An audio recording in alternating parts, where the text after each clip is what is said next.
Hai semua, jumpa lagi dengan Mama Indah. Buat kalian yang pertama kali mengunjungi channel ini, salam kenal dari Mama.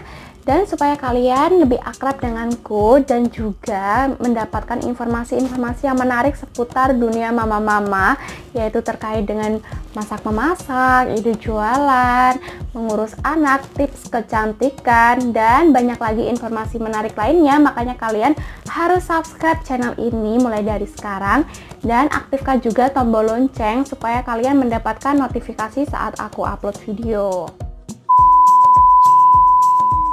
Oke, kita langsung saja di inti dari video ini. Sesuai judulnya, aku akan sharing semua pengalamanku saat aku menggunakan KB IUD selama kurang lebih 1,5 tahun ini. Nah, apa sih KB IUD itu? KB IUD sering juga disebut dengan KB spiral, bentuknya menyerupai huruf T seperti ini. Dan KB ini merupakan KB jenis non-hormonal. KB IUD juga merupakan alat kontrasepsi dalam rahim, artinya KB ini memang sengaja dipasang di mulut rahim wanita agar mencegah terjadinya pembuahan atau sperma membuahi sel telur wanita. Aku tidak akan berlama-lama menjelaskan apa sih itu KB IUD, tapi di sini fokusnya hanya untuk mereviewnya, dan aku yakin yang menonton video ini hanya untuk mencari tahu bagaimana responku terhadap KB IUD ini.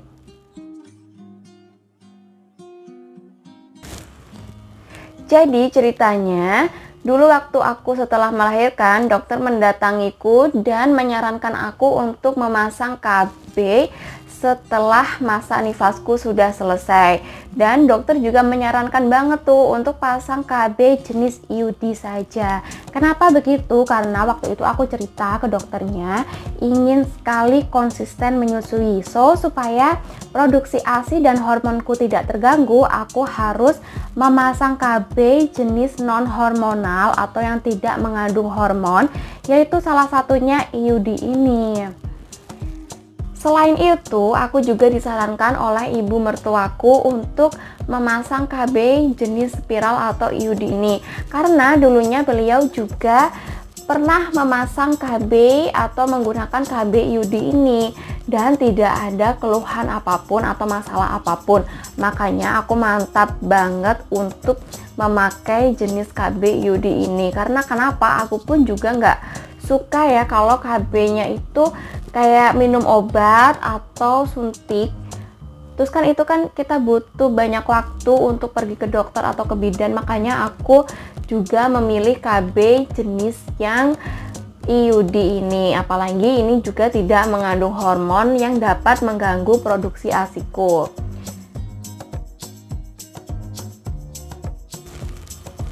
Nah, singkat cerita, ini aku pasang IUD itu setelah aku 3 bulan melahirkan, atau waktu anakku itu usianya 3 bulan, aku benar-benar mantap mendatangi dokter untuk pasang KB IUD.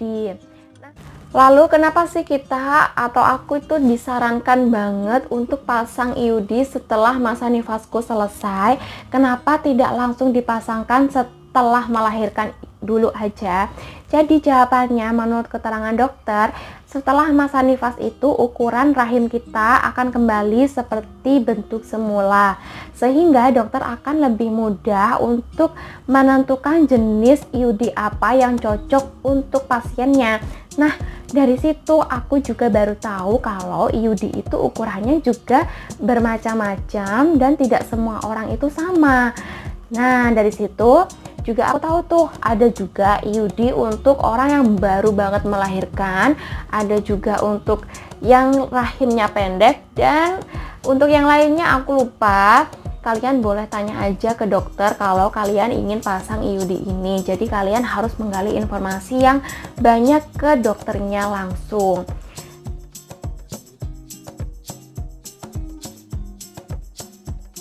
Pemasangan IUD itu aku tidak dalam kondisi haid. Padahal dulu itu dokter menyarankan kalau memasang IUD itu waktu haid aja, karena waktu haid itu mulut rahim wanita itu akan sedikit membuka, jadi akan lebih memudahkan si dokter memasang KB IUD. Tapi di situ nggak masalah, meskipun aku tidak lagi head tetap tidak masalah. Tapi konsekuensinya aku akan mengalami sedikit nyeri saat dipasang KB IUD. Waktu selesai pemasangan itu pun aku juga tidak merasakan apa-apa, nggak sakit, nggak nyeri. Padahal dokter sudah mewanti-wanti aku ya sebelumnya, saat selesai memasang IUD ini mungkin perutku agak-agak nyeri gitu, tapi nggak, sama sekali nggak ada rasa nyeri, biasa aja, kayak nggak terjadi apa-apa di rahimku. Lalu masalah datang setelah aku mengalami haid. Jadi setelah 3 minggu aku pemasangan, disitu kan aku puncaknya akan menstruasi. Nah, di situ bener-bener sakit banget perutku. Cuman ini interval sakitnya itu tidak terus-menerus. Jadi sakitnya tuh kayak kita mengalami kontraksi bukaan kedua.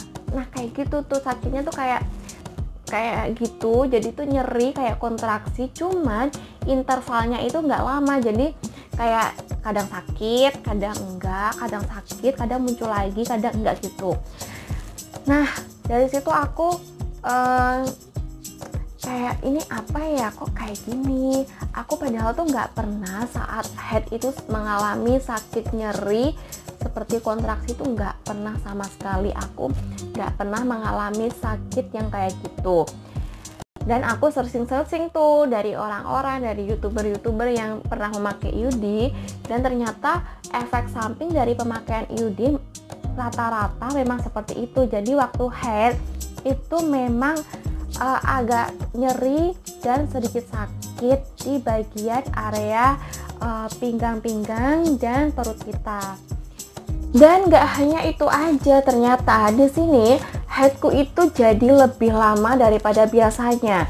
Sebelum pakai IUD, biasanya aku tuh haidnya dari 6 hari sampai 7 hari aja. Cuman setelah pakai IUD ini, haidku itu bener-bener jadi lama banget, bisa sampai 10 hari. Bayangkan dari 7 hari menjadi 10 hari. Bener-bener ini tuh jadi aku shock banget.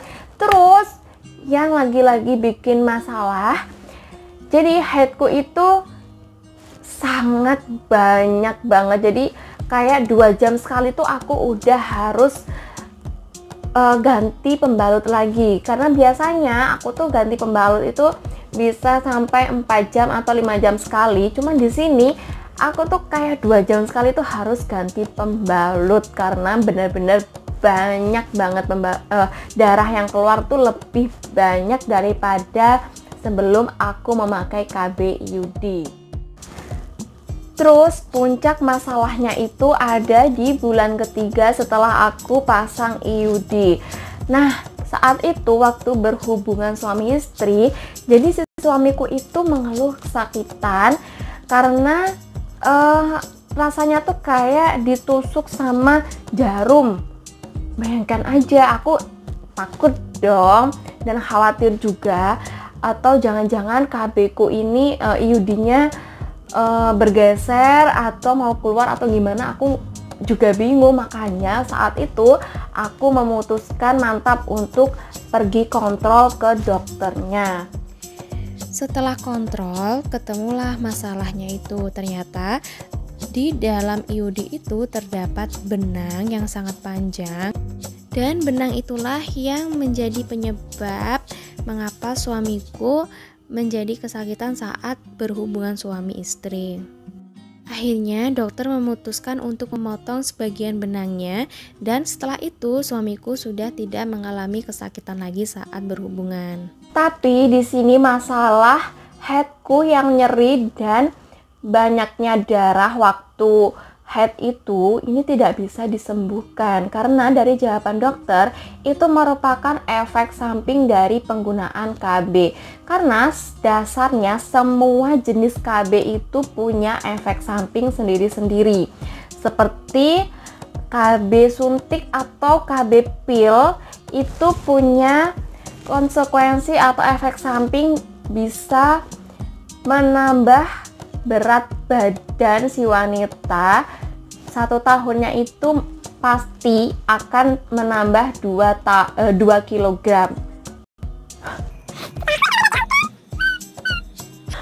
Jadi meskipun, kata dokternya, meskipun orang pengguna KB suntik atau KB pil itu melakukan diet, melakukan pola makan yang benar-benar sehat, dia tetap akan naik 2 kg, 1-2 kg setiap tahunnya. Bayangkan aja kalau kalian pakai KB suntik atau KB hormonal itu selama 5 tahun, kalian akan fix akan nambah berat badan 10 kg. Ya, aku gini. Jadi aku memakai IUD, jadi aku harus berkonsekuensi, harus menerima kenyataan kalau nanti headku ini benar-benar akan banyak darahnya dan akan sedikit nyeri saat aku menjelang menstruasi. Jadi benar-benar aku kayak mikir kalau aku ganti ini juga si KB itu juga pasti ada efek sampingnya. Nah, dari situ aku bersabar dan ternyata 7 bulan setelah aku memasang KB IUD ini, rasa nyeri waktu akan head itu lama-lama kayak berkurang gitu. Sakitnya tuh yang bulan pertama tuh bener-bener sakit banget, kayak nyeri, kayak kontraksi, bener-bener kayak kontraksi yang pembukaan kedua kan sakit tuh ya.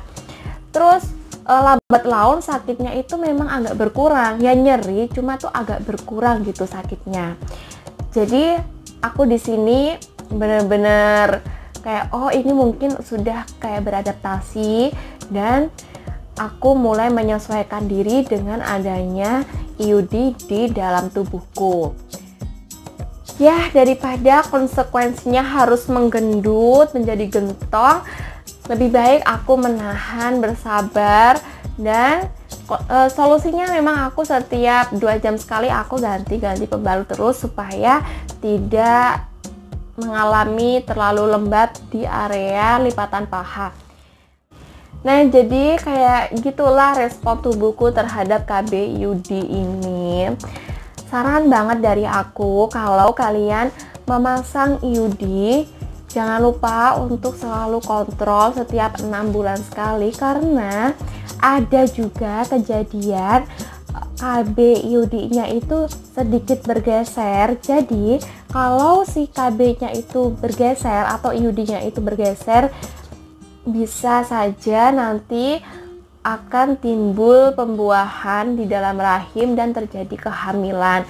Makanya meskipun KB yang aku pasang ini bisa sampai 10 tahun, minimal itu 1 tahun sekali harus kontrol, dan paling cepat 6 bulan sekali kontrolnya. Ini aja aku belum kontrol lagi sih, masih nunggu kalau COVID-nya udah mereda aja aku mau kontrol lagi. Dan sekian video dari Mama, semoga ini bermanfaat untuk kalian. Jangan lupa untuk subscribe, like, dan aktifkan tombol lonceng supaya kalian mendapatkan notifikasi saat Mama upload video.